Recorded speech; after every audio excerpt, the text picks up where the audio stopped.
Hi, this is Elliot Wavesage. I want to go ahead and do a quick market update. Like always, none of this is financial advice. Always do what's best for you. So the market pumped. I said that was an option given the breakout in technology on the daily time frame. I went ahead and updated my charts based on today's price action. Uh, so I was showing like a full wave down into. We won't confirm that until tomorrow. I was looking at the daily trend line, and unless it got updated, I don't think so. Yet, as you can see, we're right on it. So tomorrow's a huge day for the bear case on the Dow Jones. If we do break through that with just some more upside, then it's back to a different count. But right now it's 1-2-1-2, not a 3-4 because that wouldn't sync it up with where tech is. So it's something like this: 1-2-1-2, and we're on the verge of a massive drawdown.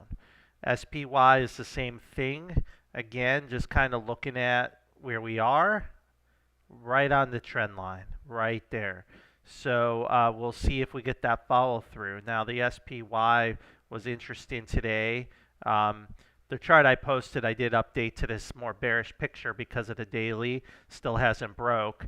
But here, as you can see, we almost got to the target area, that I had here, 4.26. We had 43.7. It turned at 437.19. I had 437.98. So this actually may be a completed move. Here's your connector and your three swings. Now the thing that could happen here is this could be here you could see you have three, a connector, and then you could have another swing up after this finishes, potentially.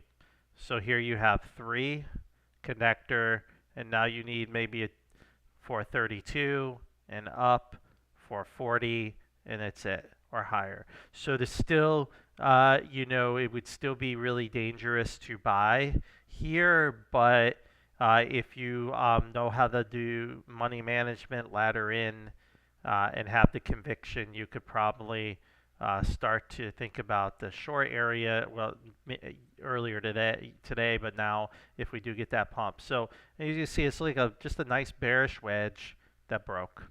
We'll see if this plays out tomorrow. The triple Qs, well in this area. I still put the connector here, and an A, B, C, and an extended C, and a 1, 2, 3, 4, 5. And if that's the count, it should end. Now this one, the daily cycle has broke, so it's a 1, 2, 3, 4, 5. So you're correcting the whole move. And again, it could still push up, and it could still pull back and push up. But this is an area where selling will start to happen, which I believe we're already seeing. So we should see a pretty good pullback here, and then the market may bounce to new highs or have a catastrophic drop. But I think that's kind of where we are. And then the IWM, a 1-2-1-2, it hit the short area and is getting rejected here right now. So saw some talk on China stimulus on the internet. If that's the case, China may open in a very bullish. We'll see how that goes if that happens. The Bitcoin broke its downtrend line. It's a trend line here. Broke, it's back tested. So long positions can be at risk here unless we can get back up above it. Oil is forming a bull flag. That should break out to 90. If we do dip back into 83, 84, I like buying it. Gold should be finished this 4. If it can overtake this 1865, then the correction should be over, and a new bullish cycle in gold could be starting. That was one of the trade ideas. I wanted to see it push lower. I still think it will. I think with patience, but I do think if it could still move higher, the count is either different or it's in a bigger bounce, three-way bounce. And then silver again should still be going lower in a 1 2 1 2 3 4 4 5 4.5.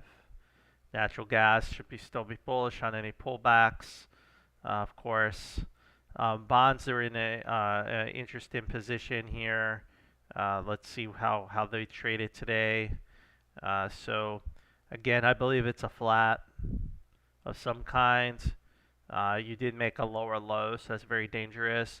So it does look like, the trend in bonds should continue lower rates for now, before this 4 ends. So this could support the market the way things have been kind of working out. So this may indicate some more upside in the market. This push down. This is just one option. This would be a safer short area to go short bonds. Then this would be a flat and an irregular correction. So it's just tough to say. And that's bonds. And then the dollar is in a buy area. Everyone and their mother is saying sell the dollar. I think people are going to be in for a rude awakening when it makes another swing higher. This target's no longer valid, and because it finished early, it means it actually is going to go probably to 112, and that's why it will surprise people as they're squeezed. They're going to get squeezed and surprised, and that lines up with the indices sell-off. In fact, it can go to 113, 114 even now, somewhere here. So that's our bear market. Wave 3 down when this happens. That's gold lower. That's everything getting smoked. So this is a shallow connector for this whole move.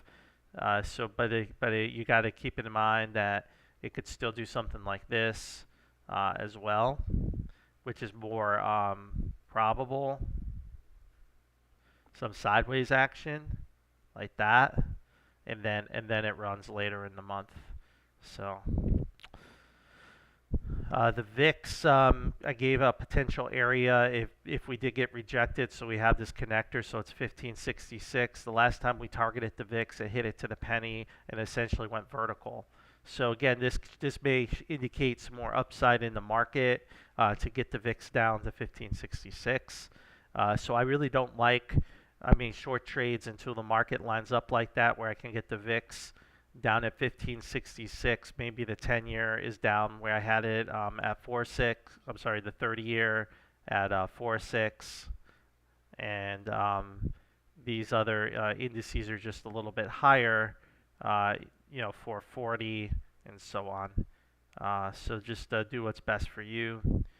And with the Qs, the connector, this may not be the connector. I think it is. But you'll have to do what's best for you. It could still push higher to this trend line resistance at 373. So we'll see on how that works out.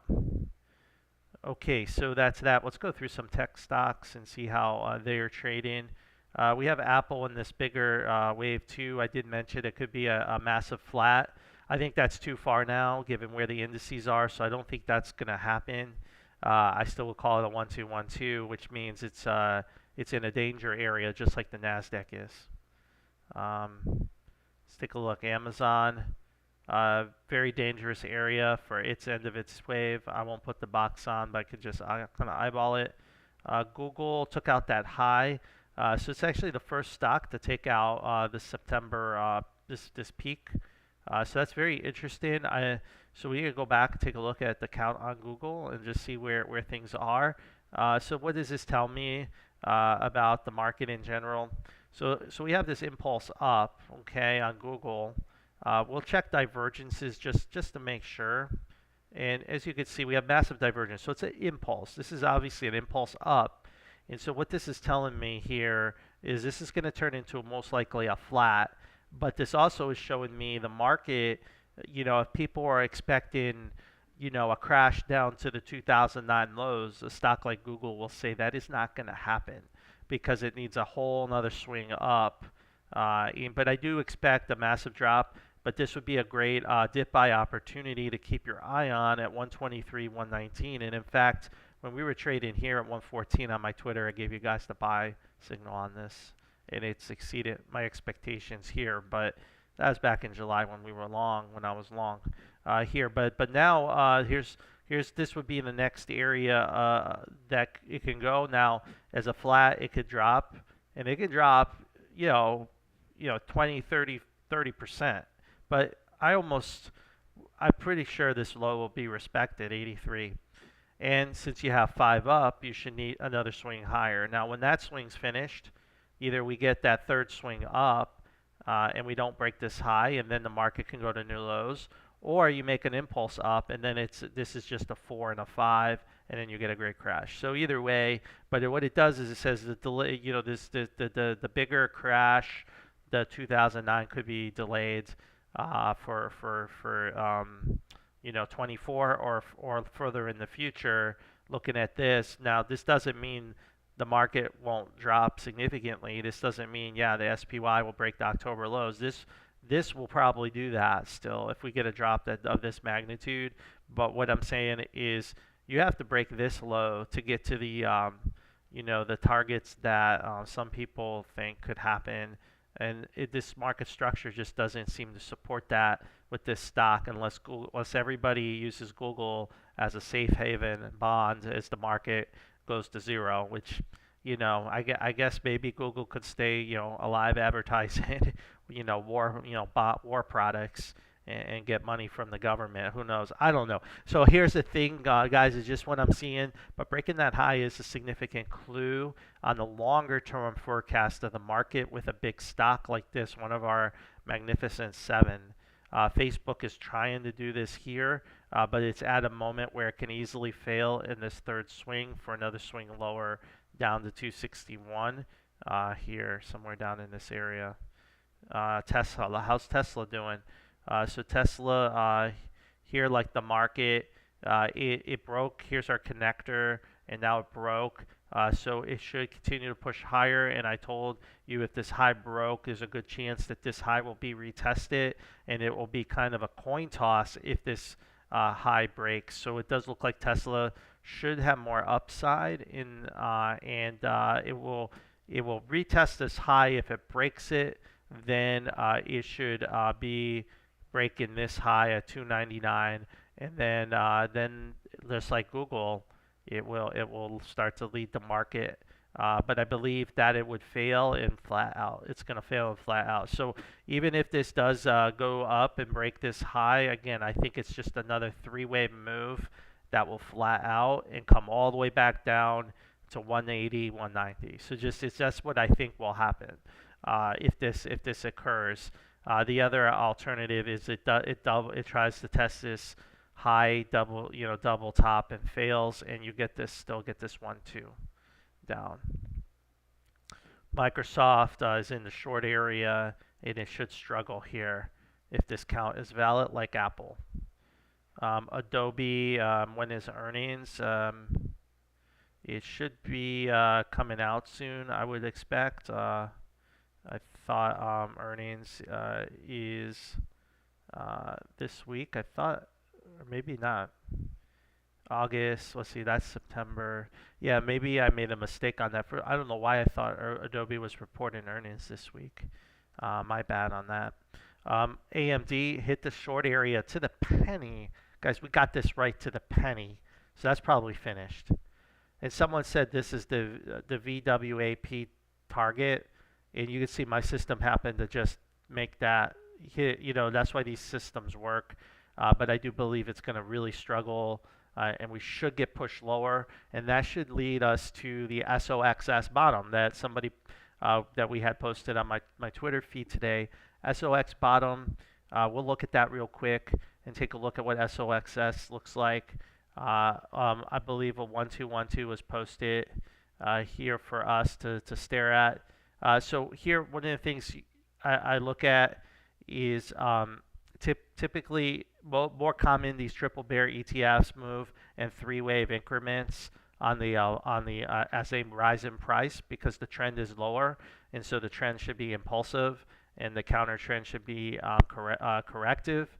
So I wouldn't look at it as a 1-2-1-2. I would look at it more as a WXY. So like a WXY for a bigger W, and then I want to confirm that connector. And one of the things you see here is price, you never broke it, so that doesn't confirm it. But let's look at the RSI, and you can see, let's take a look at the daily, and you can see the cycle broke. So this is a connector.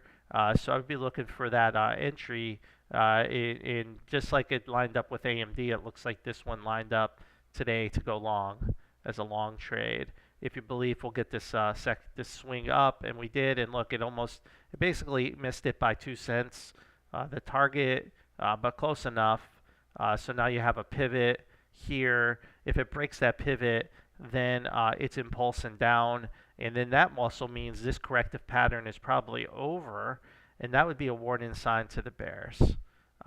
And that's how I look at it. Now, in rare circumstances, you can get an ABC up, and that would be a 5-wave move, but this doesn't look like that. So that's why I would label it WXY, and this could just keep going on as another WXY, and just keep going like that. And with the chop becoming even more extreme each degree, higher you go. So that's that. SPXL here is trying to come up in this 2-wave, and SPXS hit the buy area we had here and found support. It'd be interesting. We did not fill the gap. It'll be interesting if it pushes lower, but it should find buyers here. SQQ, that chart we had to change. We had that as a 1-2-1-2 with a 3-wave move, but really now the cycle broke even on this. Here I do see the 5 swings, 1, 2, 3, 4, 5 with a corrective structure in 2. This could be a flat here, but I don't. I put if this is the connector, if it's really a 3-wave move where you have an A, B, C, and a connector and down, then the target should be 1749. And as I mentioned, but usually an overlapping wave with a 5-wave structure, you want your target between the 4 and the 2-wave, which actually puts you right around 1715. So you know, as you know, I would like to pick that up if the market can still pump, which it still very well could. I'd like to pick that up here to get this wave 3. Now, it doesn't have to do that. We found that trend line support here, and it held. And since if it is a flat and not a 3-wave corrective move in a WXY, then it can actually have a finished correction right now, and it could finish at any moment, because this has been an extreme if it's a flat.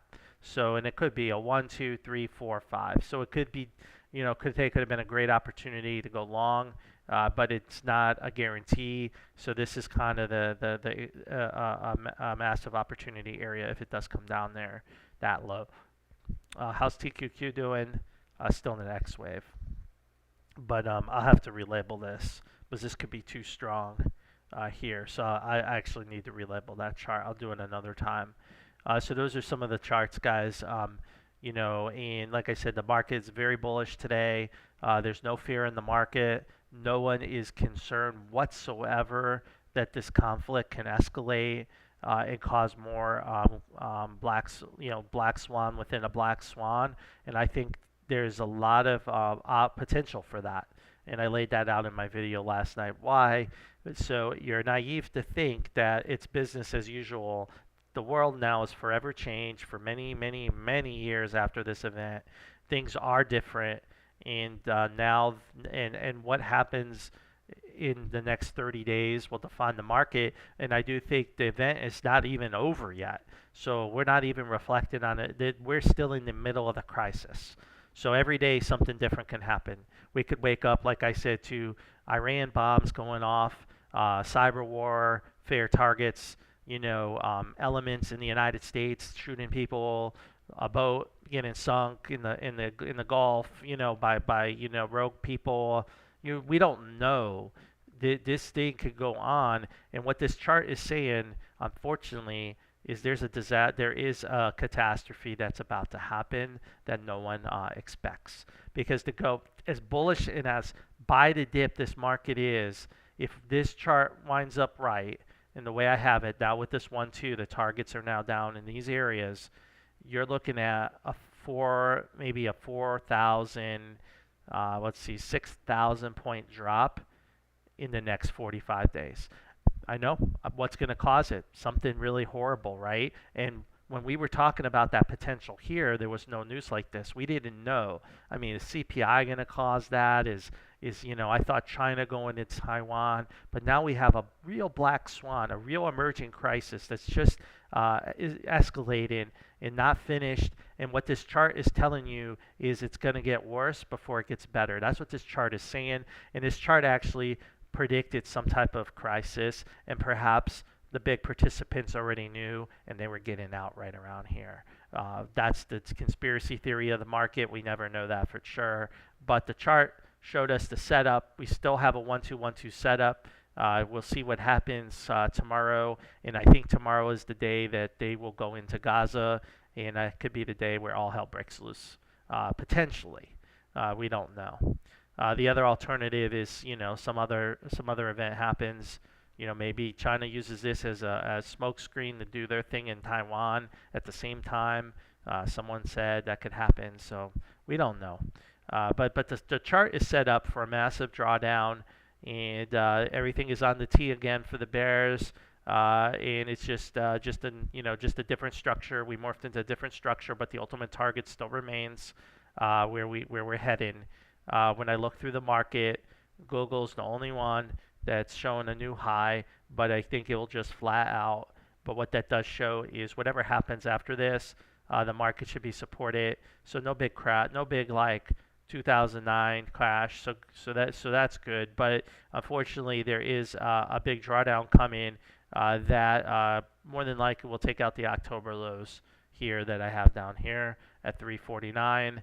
And Google will probably hold its hold its low when we hit 325. So that's where we're heading, and more than likely it's because Google will be seen as a safe haven stock, and maybe some of these tech stocks will hold up better than the overall indices. It could be that lopsided in terms of breadth, but in terms of intensity in different stocks. But typically, though, you usually see everything get sold off in a panic because people need to raise cash and they have to sell the family jewels, the heirlooms, the things they love and cherish so much because they need money and they're broke. Their margin calls are coming and they have no choice but to sell the stuff they don't want to sell, and that will push the market down. All right, guys, that's all I got. We'll see what happens tomorrow.